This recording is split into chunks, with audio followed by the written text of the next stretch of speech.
ए जी उठी ना कल जाओ, बहुते मन करता। देख दिमाग उमाग खराब मत कर, चुपचाप सूत जो, हमार करे वरे के मन नहीं खे करत। आज तेरा का भइल बा? शादी से सुतल बड़ा मुंह फुला के। तोरा एक बारी में समझ में ना आवेला, चुपचाप सूत बेके दिहेने से एगो। अरे बताओ ना का भइल भूल हमसे कि ऐसा सजा देता रह। बज गइल 4 भतार, अभी लेना लेता रह।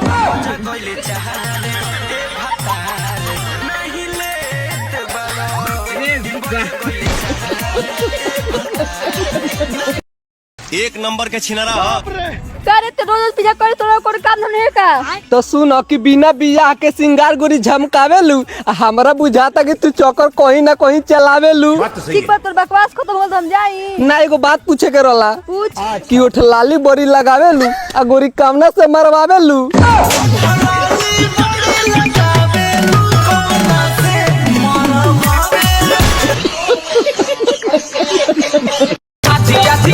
लड़का, मेरी जैसी खूबसूरत लड़की कभी देखे हो?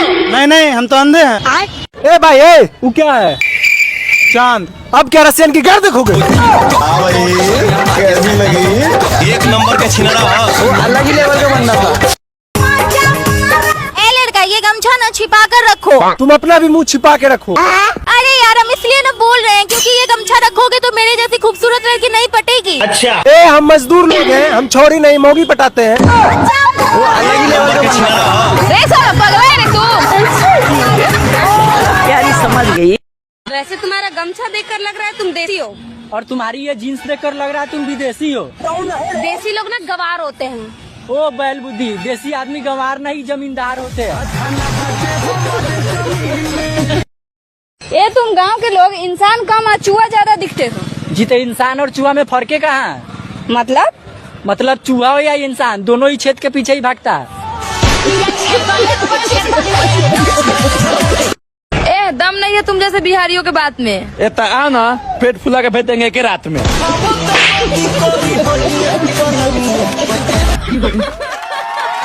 तलाक के लिए कोर्ट गई एक पत्नी की कहानी जरूर सुनिए। 5 साल की लंबी लड़ाई के बाद आखिरकार हमारा तलाक हो गया। कोर्ट से बाहर निकलते ही मैंने देखा कि मेरे पति पास के एक चाय के ठेले पर अकेले बैठे थे। न जाने क्यों मेरे कदम खुद ब खुद उनकी तरफ बढ़ गए और मैं भी जाकर उनके पास बैठ गई। बिना कुछ कहे उन्होंने चाय वाले से कहा, भैया अदरक वाली 2 कड़क चाय बना देना। उन्हें आज भी याद था कि मुझे अदरक वाली चाय बहुत पसंद है। कुछ देर दोनों के बीच खामोशी रही। फिर मैंने धीरे से पूछा, आप अपनी दवाई समय पर ले रहे हैं ना? उन्होंने मेरी तरफ देखा लेकिन कुछ नहीं बोले। कुछ पल बाद उन्होंने धीमी आवाज में कहा, डॉक्टर ने बताया है कि मेरे पास शायद अब सिर्फ 1 साल का समय बचा है। अगले हफ्ते से मेरी कीमोथेरेपी शुरू होने वाली है। उनकी ये बात सुनते ही मेरे पैरों तले जमीन खिसक गई। थोड़ी देर बाद वो बोले, कोर्ट ने मुझे तुम्हें 5 लाख रुपए देने को कहा है, लेकिन अभी मेरे पास इतने पैसे नहीं है। तुम कुमुद बिहार वाला प्लॉट ले लेना और सोने के जेवर भी अपने पास रख लेना। सोनू की शादी में काम आएंगे। मैं अपना घर भी तुम्हारे नाम कर दूंगा। मेरे बाद वो भी तुम्हारा ही होगा। इतना सुनते ही मेरे आंसू रुक नहीं पाए। मैंने कहा, चुप रहिए, मैं आपको इस हालत में अकेला छोड़कर कहीं नहीं जाने वाली। क्या आपको सच में लगता है कि अब सब कुछ सिर्फ कागज के इस फैसले से खत्म हो गया है? मैं जोर जोर से रोने लगी। मेरे आंसू देखकर मेरे पति भी फूट फूट कर रो पड़े। वो बार बार बस एक ही बात कह रहे थे, मुझे अकेला मत छोड़ो, मैं अभी मरना नहीं चाहता। अपने पति को इस तरह टूटते हुए देखकर मैं खुद को रोक नहीं पाई। मैंने उन्हें गले लगा लिया और उसी पल समझ आ गया कि कुछ रिश्ते अदालत के फैसले से नहीं,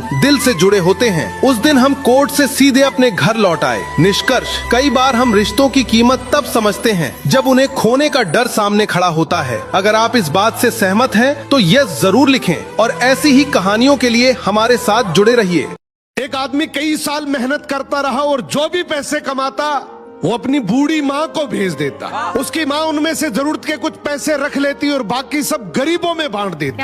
कई साल बाद वो आदमी अपने घर लौटा तो उसने अपनी माँ से पूछा, माँ जो पैसे मैं आपको भेजता था वो कहाँ है? माँ बोली, बेटा वो पैसे तो मैंने भगवान को दे दिए। वो हैरान होकर गुस्से से बोला, अगर तुमने पैसे भगवान को दे दिए तो क्या भगवान वो पैसे मुझे वापस देगा? माँ बोली, हाँ, अगर तुम उसे ढूंढ लोगे तो वो तुम्हें सब पैसे वापस कर देंगे। ये सुनकर वो आदमी भगवान को ढूंढने निकल गया। कई दिनों के सफर के बाद जब वो एक जंगल से गुजर रहा था तो अचानक एक घोड़ा दौड़ता हुआ उसके पास है और बोला, ए इंसान, कहाँ जा रहे हो? आदमी बोला, भगवान को ढूंढने जा रहा हूँ। घोड़ा बोला, अगर भगवान तुझे मिले तो पूछना कि मैं इतना कमजोर और डरा हुआ क्यों रहता हूँ। आदमी ने वादा किया और आगे बढ़ गया। कुछ दूर जाने के बाद एक पेड़ के नीचे आराम करने बैठा। अचानक पेड़ के तनों से आवाज आई, ए मुसाफिर कहाँ जा रहे हो? आदमी बोला, भगवान को ढूंढने जा रहा हूँ। पेड़ भी बोला, अगर भगवान मिले तो पूछना मेरा तना क्यों सूखता जा रहा है। आदमी ने पेड़ से भी वादा किया और आगे चल पड़ा। रास्ते में उसे एक बुजुर्ग संत मिला। संत ने पूछा, कहाँ जा रहे हो मुसाफिर? आदमी ने पूरा वाक्य सुनाया, माँ के पैसे, घोड़े का सवाल, पेड़ की शिकायत। संत मुस्कुराए और बोला, भगवान तो अभी कुछ देर पहले तुम्हारे पैसे वापस करने तुम्हारे घर की तरफ ही गए हैं, और तुम जो सवाल लेकर आए हो उनके जवाब तुम्हें मैं दे देता हूँ। घोड़े से कहना, जब तक तुम पर कोई इंसान सवारी नहीं करेगा तब तक तुम इसी तरह कमजोर और डरा हुआ रहोगी। और पेड़ से कहना, तुम्हारे नीचे खजाना दफन है, जब तक वो खजाना नहीं निकाला जाएगा तुम हरे भरे नहीं हो सकते। ये सुनकर आदमी ने संत का शुक्रिया किया और चल पड़ा। सबसे पहले वो घोड़े के पास गया और उसे जवाब सुनाया। घोड़ा बोला, तुम भी तो इंसान हो, तुम मुझे सवारी के लिए रख लो ताकि मैं ठीक हो जाऊं। वो घोड़े पर बैठकर पेड़ की तरफ चल पड़ा।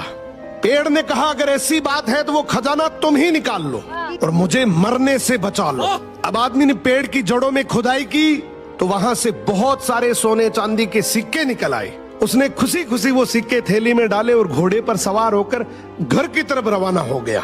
घर पहुंचने पर माँ ने पूछा, सुनाओ बेटा, क्या तुमने भगवान को ढूंढ लिया? वो मुस्कुराया और बोला, हाँ माँ, मैंने भगवान को ढूंढ लिया और जो तुमने भगवान को दिया था उससे कई गुना ज्यादा उसने मुझे लौटा भी दिया। तो अगर जिंदगी में तुमने भगवान के नाम पर कुछ भी दिया है ना, यकीन मानो भगवान तुम्हें किसी भी बहाने से कई गुना वापस लौटाएगा। दिव्या बोली, पापा मैं ससुराल नहीं जाऊंगी। शादी के 1 साल बाद बेटी ऐसी बात कहे तो एक पिता के लिए इससे बड़ी दुखद बात क्या हो सकती है? विपुल नाथ ने पूछा, क्यों नहीं जाना चाहती?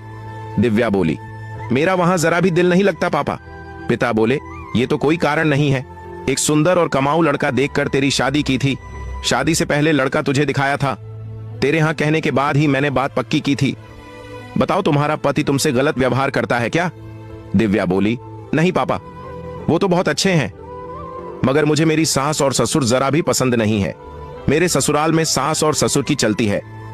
ऐसे लगता है जैसे मेरे पति का कोई वजूद ही नहीं है। वो अपने मम्मी पापा के सामने चूं भी नहीं बोल पाते। विपुल नाथ ने पूछा, तुम्हारी सास ने तुम्हें कुछ कहा क्या? दिव्या मुंह बनाते हुए बोली, ये मत पूछो पापा कि कुछ कहा क्या, ये पूछो क्या नहीं कहती। पूरे दिन टरटर करती रहती है, बहू वो फलां काम कर ले, बहू वो ढिका काम कर ले, बहू ऐसे मत रहा कर, अपशकुन होता है, बहू वैसे मत रहा कर, बहू ये अच्छा है, बहू ये बुरा है। हर काम सास और ससुर से पूछ कर करना पड़ता है पापा। मेरी तो कुछ भी नहीं चलती, पति भी उनके सामने गूंगा बन जाता है। पिता ने कुछ देर सोचा, फिर पूछा, ये बताओ बेटी, पति के घर को क्या बोलते हैं? दिव्या झट से बोली, ससुराल या सासरा। विपुल नाथ ने फिर पूछा, ये बताओ ससुराल का क्या मतलब होता है? दिव्या चुपचाप पिता के मुंह की तरफ देखने लगी। पिता ही आगे बोले, ससुराल का शाब्दिक अर्थ है ससुर का घर और सासरा का अर्थ है सास का घर। बेटी, तुम पति के घर में नहीं सास और ससुर के घर में रहती हो। वहां उनका ऑर्डर नहीं चलेगा तो किसका चलेगा? जिनके घर में रह रही हो उन्हीं की बुराई कर नहीं हो। जब सास ससुर परलोक चले जाएंगे तब भी उसका नाम ससुराल ही रहेगा। जिन लड़कियों के सास ससुर नहीं होते वह भी ससुराल या सासरा ही कहलाता है। जीवन भर ससुराल में रहोगी, फिर सास ससुर से इतनी नफरत क्यों? सास का समझाना तुम्हें इतना बुरा क्यों लगता है? सासू माँ का मतलब होता है दूसरी माँ। माँ सिर्फ संस्कार देती है, मगर सासू माँ जिंदगी के गुर सिखाती है। माँ तुम्हें खुद का ख्याल रखना सिखाती है, मगर गृहस्थी की गाड़ी चलाना तो सास ही सिखाती है। जब तुम स्कूल जाती थी तब तुम्हें टीचर डंडा मारकर सिखाती थी। तब क्या तुमने स्कूल जाना छोड़ दिया था? माँ से सीख सकती हो, टीचर से सीख सकती हो, फिर सास से सीखने में इतनी आनाकानी क्यों? सास जब सिखाती है तब तुम्हारी इग्गो हर्ट क्यों होती है? सास और ससुर कोई गैर है क्या? वो तुम्हारे पति के माता पिता हैं, उसके जनक और जननी है। वो तुम्हारे पति की सबसे बड़ी जिम्मेदारी है। अगर वो तुम्हारे हमसफर के माता पिता है तो तुम्हारे भी माँ बाप हुए ना। फिर उनसे सीखने में क्या परेशानी है? सास घर की दुर्गा माँ होती है। जब तक वह जीवित रहती है घर पर कोई विपत्ति नहीं आती। वह बहू को केवल गृहस्थी संभालने में ही पारंगत नहीं करती, बल्कि बच्चों का पालन पोषण करना सिखाती। क्या बात है।